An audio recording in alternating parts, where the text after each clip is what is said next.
ഇഷ്ടം പോലെ നടന്നോട്ടെ. കർത്താവേ, നീ ആര്, ഞാൻ എന്ത്, നീ ആര്, ഞാൻ എന്ത് സമർപ്പിച്ചു. നീ കൊണ്ടുപോകുക, ഇഷ്ടം പോലെ നടത്തുക. സമ്പൂർണ്ണ സമർപ്പണം. ജീവിതത്തിൽ ഈ ഒരു സമർപ്പണം നമുക്ക് ആവശ്യമാണ്. സംഭവിക്കുന്നത് എന്താ? സമർപ്പിച്ച വ്യക്തിയിൽ എന്ത് സംഭവിക്കണമെന്ന് സമർപ്പണം സ്വീകരിച്ച ആൾ തീരുമാനിക്കും. സമർപ്പിച്ച വ്യക്തിയിൽ എന്ത് സംഭവിക്കണമെന്ന് സമർപ്പണം സ്വീകരിച്ച ആൾ തീരുമാനിക്കും. അതാണ് വിവാഹം. വിവാഹത്തിൻ്റെ കല്യാണത്തിൻ്റെ അന്ന് കെട്ടുന്ന പുരുഷൻ വിറയ്ക്കും, വിവാഹം ചെയ്യുന്ന സ്ത്രീ ഒന്ന് വേർക്കും. കാരണം അറിയാം, ഇനി അവസാനത്തെ പെടൽ കുനിക്കലാണ്, ഇനി കുനിക്കാൻ ഇടയില്ല. അവൻ്റെ അവസാനത്തെ ചലനഘട്ടമാണ്, ഇനി കെട്ടാൻ ഒരവസരമില്ല. ഇപ്പം ജീവിതത്തിൽ സമ്പൂർണ്ണ സമർപ്പണം. ഒരു ഭാര്യയ്ക്കറിയാം, ഇനി എൻ്റെ ജീവിതത്തിൽ എന്ത് സംഭവിക്കണമെന്ന് ഞാൻ ആർക്ക് വേണ്ടി സമർപ്പിച്ചോ എൻ്റെ ഭർത്താവ് തീരുമാനിക്കും. ഭർത്താവിനറിയാം എൻ്റെ ജീവിതത്തിൽ എന്ത് സംഭവിക്കണമെന്ന് ഞാൻ ആർക്ക് വേണ്ടി സമർപ്പിച്ചോ ആ ഭാര്യയെ സ്വീകരിക്കും, തീരുമാനിക്കും. അതുകൊണ്ടാണ് കെട്ടുമ്പോൾ ആണുങ്ങൾ വിറയ്ക്കും. ഏത് പട്ടാളക്കാരനാണെങ്കിലും തോക്ക് പിടിക്കും വിറയ്ക്കാത്ത കൈ, താലി പിടിക്കും വിറയ്ക്കും. കാരണം പട്ടാളക്കാരന് പോലും അറിയാം രണ്ടാം ലോകമഹായുദ്ധം സഹിക്കാം. ഇന്നു മുതൽ ആരംഭിക്കുന്ന മൂന്നാം ലോകമഹായുദ്ധം അവന് ശക്തിക്കപ്പുറം. ഞാൻ കുറച്ച് നാൾ മുമ്പ് ഒരു കണക്കധ്യാപനെ കെട്ടിച്ചു. അവൻ കെട്ടിയത് ഇംഗ്ലീഷ് പഠിപ്പിക്കുന്ന ടീച്ചറെ. ചൂരൽ വഴി കുലുക്കി വിറപ്പിച്ച് അടിച്ച് പഠിപ്പിക്കുന്ന സാറ്. ഞാൻ നോക്കുമ്പോൾ ചൂരലിൻ്റെ നാലിൻ്റെ പകുതി കട്ടിയില്ലാത്ത ചീപ്പ് നൂൽ കെട്ടിതാലി കൊണ്ട് പെടലിൽ കെട്ടുമ്പം പിന്നെ കൈ കിടന്ന് വിറയ്ക്കുക. അവസാനം കഷ്ടപ്പെട്ട് കെട്ടിയൊപ്പിച്ച് യാത്രയായി. പിറ്റേ തിങ്കളാഴ്ച ഇവനും ഭാര്യയും കൂടി ഒരു കേക്കും കൊണ്ട് എന്നെ കാണാം. ഞാൻ കേക്ക് ആശീർവദിച്ച് മുറിച്ച് 2 ചെറിയ കഷ്ണം ഇവർക്കും കൊടുത്തു. തമ്മിൽ മുറിച്ച കഷ്ണം ഞാനും എടുത്തു. പോകുമ്പോൾ തോളിൽ ഞാൻ ചോദിച്ചു, പേടിക്കൊണ്ട കണക്കധ്യാപക, എന്നെ വിറയാണ് വരച്ചത്. സ്വന്തമായിട്ട് ഒരു ഭാര്യ കിട്ടുമ്പം കുറേ കൂടി ധൈര്യമല്ലേ വരേണ്ടത്. അവൻ ചോദിച്ചു, ആഹാ അച്ഛ, അത് വിറയാണെന്നാണ് ഓർത്തെ. ഞാൻ പറഞ്ഞു, കൈ കഴിഞ്ഞിങ്ങനെ തുള്ളുന്നത് വിറയല്ലാതെ വേറെ വല്ലതുമാണ്. അവൻ പറഞ്ഞു, പൊന്നച്ച, വിറച്ചതല്ല, കത്തോലിക്ക സഭയിലെ ഗൗരവമുള്ള ഒരു കൂദാശയുടെ സ്വീകരണമല്ലേ, വിറച്ചതല്ലച്ച. പിന്നെയോ പരിശുദ്ധാത്മാവിൻ്റെ ആഗമനമാണ് സമ്പൂർണ്ണ സമർപ്പണം. സമർപ്പിച്ച വ്യക്തിയിൽ എന്ത് സംഭവിക്കണമെന്ന് സമർപ്പണം സ്വീകരിച്ചാണ് തീരുമാനിക്കുന്നത്. ഫ്രാൻസിസിൻ്റെ 44 വർഷക്കാലത്തെ ജീവിതം ഒരു ഊട്ടുമേശയായിരുന്നു, ഒരു ഡൈനിങ് ടേബിളായിരുന്നു. ആ ഊട്ടുമേശയിൽ കലവറക്കാരനായ ദൈവം എന്തെല്ലാം വിളമ്പിയോ അതൊന്നും പരാതി കൂടാതെ ഫ്രാൻസിസ് സ്വീകരിച്ചു. ചിലപ്പം ദൈവം ഉപ്പാ വിളമ്പിയത്, കണ്ണുനീര്.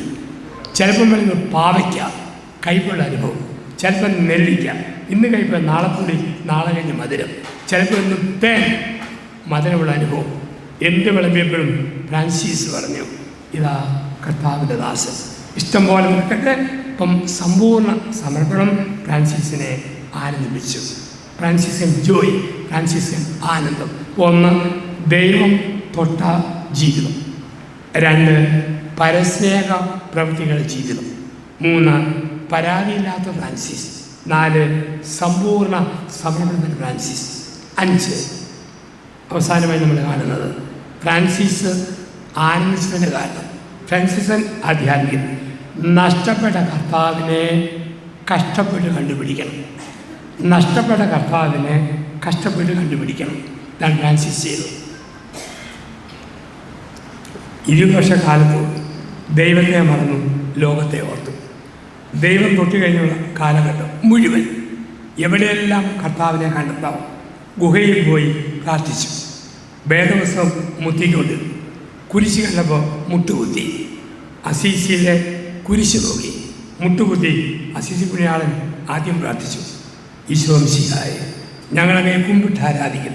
എന്തുകൊണ്ടെന്നാൽ വിശുദ്ധ കുരിശിനാൽ ലോകത്തെ വീണ്ടും രക്ഷിച്ചു. അസീസി പുണ്യാളിൻ്റെ ഈ പ്രാർത്ഥന വിശുദ്ധ കത്തോലിക്കാ സഭ കുരിശിൻ്റെ വഴി കൂട്ടിച്ചേർത്തു. ഇതായിരുന്നു ഫ്രാൻസിസ്. ജീവിതത്തിൽ ഫ്രാൻസിസ് നഷ്ടപ്പെട്ട കർത്താവിനെ കഷ്ടപ്പെട്ട് കണ്ടെടുക്കുക. അത് പുൽക്കൂട്ടിൽ ഉണ്ണിയെ കാണും, കുരിശിൽ അവനെ കാണും, ബൈബിളിൽ കാണും, കൂദാശികളിൽ കാണും. നഷ്ടപ്പെട്ട ദൈവത്തെ കഷ്ടപ്പെട്ട് കണ്ടുപിടിക്കുന്ന ഒരു ഫ്രാൻസിസ്കൻ വർഷത്തിൽ, അസീസി പുണ്യവാന്റെ വർഷത്തിൽ നഷ്ടപ്പെട്ട ക്രിസ്തുവിനെ നമ്മളും കഷ്ടപ്പെട്ട് കണ്ടുപിടിക്കണം. സന്ധ്യാപ്രാർത്ഥനയ്ക്ക് വീട്ടിൽ കുറവുണ്ടോ? പ്രാർത്ഥനയിലേക്ക് തിരിച്ചു പോകണം. കുമ്പസാരിക്കാൻ മടിയുണ്ടോ? കുമ്പസാരമെന്ന കൂദാശയിലേക്ക് തിരിച്ചു പോകണം. കുർബാനയ്ക്കുവാൻ ഒരു ആലസ്യമുണ്ടോ? കർത്താവിലേക്ക് നടന്നു പോകണം. കാരണം ആവേശം ഉണ്ടാകണം. നമ്മുടെ ദേഹത്ത് 2 അനക്കമുണ്ട്. 1 ഹൃദയത്തിൽ തിടുക്കം, 2 കാലിൽ വേഗം. ഹൃദയത്തിൽ തിടുക്കമുണ്ടോ? കാലിന് വേഗമുണ്ടാകും. ഹൃദയത്തിൽ തിടുക്കമില്ലേ, ഒരു വേഗവുമില്ല. അപ്പം ഫ്രാൻസിസിന് ഹൃദയത്തിൽ തിടുക്കമുണ്ടായി ആത്മീയതയിൽ വേഗതയുള്ള ഒരു മനുഷ്യനായി മാറി. നഷ്ടപ്പെട്ട കർത്താവിനെ കഷ്ടപ്പെട്ട് കണ്ടുപിടിക്കണം. ഫ്രാൻസിസ് ഏറ്റവും വേദനിച്ചത് ക്രിസ്തു നഷ്ടപ്പെട്ട കാലങ്ങളെ ഓർത്ത, കരഞ്ഞ് കണ്ണുകുഴിഞ്ഞ് ആ കാലങ്ങളെ ഓർത്ത്. പക്ഷേ പിന്നീട് ക്രിസ്തുവിനെ കണ്ടുകിട്ടിയ ഫ്രാൻസിസ് ആനന്ദത്തിൻ്റെ ആളായി. ആ ക്രിസ്തുവിനെ അറിഞ്ഞ ഫ്രാൻസിസ് വിശ്വപ്രസിദ്ധമായ സമാധാന പ്രാർത്ഥനയ്ക്ക് രൂപം കൊടുക്കുന്നു. ഫ്രാൻസിസ്കൻ ചൈതന്യത്തിലെ പ്രാർത്ഥന, കർത്താവേ എന്നെ അങ്ങയുടെ സമാധാനത്തിൻ്റെ ഉപകരണമാക്കണം. സ്നേഹമുള്ള സഹോദരി സഹോദരന്മാരെ, ഫ്രാൻസിസ് അസീസിയുടെ വർഷം, അദ്ദേഹത്തിൻ്റെ മരണത്തിൻ്റെ 800-ാം വാർഷികത്തിൽ നമ്മൾ അനുസ്മരിക്കുമ്പോൾ സന്തോഷമുള്ള മനുഷ്യനായി ജീവിക്കണം. നമ്മുടെ മുഖത്ത് ഒരു സന്തോഷം വേണം. അതാണ് ഫ്രാൻസിസ്കൻ ജോയി. മറ്റു സംഘടന പോലല്ല. ആത്മാശയമുള്ളവർക്ക് സമാധാനം സൗഭാഗ്യം എന്ന് പറയുമ്പോൾ ഒരു മുഖത്തൊരു സന്തോഷം വേണം. ചിലർ 3-ാം ശ്രമിലെ അംഗങ്ങളാകാം, പേര്, പക്ഷെ മുഖത്ത് ഒരു സന്തോഷമില്ല. ചിലർ നടന്നു വന്ന് കണ്ടാൽ തോന്നും ഏതോ മോർച്ചറിയിൽ നിന്നും ശവം നടക്കാൻ പോകുന്നില്ല. ചോദിക്കുക, സഹോദരി ഭർത്താവ് എവിടെ പോയതാ? എപ്പം വരുമെന്നറിയാമോ? ഓഹോ, ഒരു പിശാചി ഈമ്പിയ രീതിയുണ്ട്. നമുക്കതരുത്. നമ്മുടെ വാക്കിനും സംസാരത്തിനും സന്തോഷം. അതിനൊരു ദിവസമാണ് ഇന്ന്. ചില മനുഷ്യരുണ്ട് സന്തോഷത്തിൻ്റെ വകുപ്പ് കാണത്തി, എപ്പോഴും ദുഃഖമാണ്. ഫ്രാൻസിസിൽ ദുഃഖം തേടുകയല്ല, ഫ്രാൻസിസ്കൻ ചൈതന്യത്തിൽ സന്തോഷം തേടണം. ജീവിതം 2 ആൽബങ്ങളാണ്. നമ്മുടെ എല്ലാ വീട്ടിലും 2 ആൽബങ്ങൾ. ഒന്ന് സന്തോഷത്തിൻ്റെ ആൽബം, കുഞ്ഞിൻ്റെ മാമോദീസ, വിവാഹം, വീട് വെച്ചിരിക്കും, സന്തോഷത്തിൻ്റെ ആൽബം. ദുഃഖത്തിൻ്റെ ആൽബം, അമ്മയുടെ അപ്പൻ്റെ ശവമടക്ക്, അപ്പൻ്റെ അമ്മയുടെ ശവമടക്ക്. ചിലർക്കൊന്നും ദുഃഖത്തിൻ്റെ ആൽബമുള്ളൂ, സന്തോഷത്തിൻ്റെ ആൽബമില്ല. കുറച്ച് നാൾ മുമ്പ് 50 വയസ്സ് പ്രായമുള്ള സ്ത്രീ 15 വയസ്സുള്ള മോനെയും കൊണ്ട് അച്ഛനെ കാണാം. ഈ സ്ത്രീയാണെങ്കിൽ കരിക്കട്ട പോലെ കടന്നിരിക്കുന്ന സ്ത്രീ എന്നോട് പറഞ്ഞു, ഇവൻ്റെ നേരെ കൈവച്ച് അച്ഛനൊന്ന് പ്രാർത്ഥിക്കണം. മൊബൈൽ ഫോണിനോട് ഇവന് ഭയങ്കര അഡിക്ഷനാണ്, ഒന്ന് മാറ്റാൻ വേണ്ടി. അരമണിക്കൂർ പ്രാർത്ഥിച്ചു. പോകുമ്പോൾ ഞാൻ ചോദിച്ചു, വേറെ വല്ലതും പറയാനുണ്ടോ? അപ്പോൾ ആ സ്ത്രീ പറഞ്ഞു, എന്നാ പറയാനെന്ന് വെച്ചാൽ കറുപ്പ് മോശം നിറവാണ്. മറ്റേ കോഫി അനൻ കർമ്മനല്ലേ, അത് ആപ്പിക്കാൻ കർമ്മല്ലേ അത്. പക്ഷെ എൻ്റെ അച്ഛൻ എൻ്റെ കറുപ്പൊരു ശാപം. ഞാൻ ജനിച്ചു വീണ നാളുകളിൽ എൻ്റെ അമ്മ എന്നെ വിളിച്ചു പുള്ളിക്കാക്ക. സ്കൂളിൽ കുട്ടികളെ വിളിച്ചു കരിക്കാക്ക, കെട്ടിയവൻ വിളിച്ചു മുതുകാക്ക. വിളിയേറ്റു മടുത്തു. ഞാൻ പറയടാ, നീ അമ്മയെ കാക്കയെന്ന് വിളിച്ചാൽ പത്തി തോറ്റു. കനു വേണ്ടി വിട്ടു. 5-6 മാസത്തേക്ക് വന്ന് 6 മാസം കഴിഞ്ഞ് അമ്മയും മോനും വന്നു. ഈ സ്ത്രീയുടെ മുഖം പൂർവാധികം ഇടിമിച്ചിരിക്കും. ഞാൻ ചോദിച്ചു, എന്നാണ് വിശേഷം? ഓ, എന്നാ പറയാന്ന് വെച്ചാൽ ഒരു ഇടിവില്ല, ഏതാണ്ട് പോയി. ഞാൻ ചോദിച്ചു, കാക്ക വല്ലതും പ്രശ്നമുണ്ടെങ്കിൽ? കെട്ടിയവൻ കാക്കയെന്ന് വിളിച്ചില്ല, നാട്ടുകാരെ വിളിച്ചില്ല, ഈ മോൻ വിളിച്ചോ ചോദിക്കും. ഞാൻ ചേട്ടാ നിൻ്റെ അമ്മേ, പിന്നെ കാക്കയെന്ന് വിളിച്ചു. വിളിക്കുകയെന്ന് ഞാൻ പറഞ്ഞില്ല അച്ഛാ.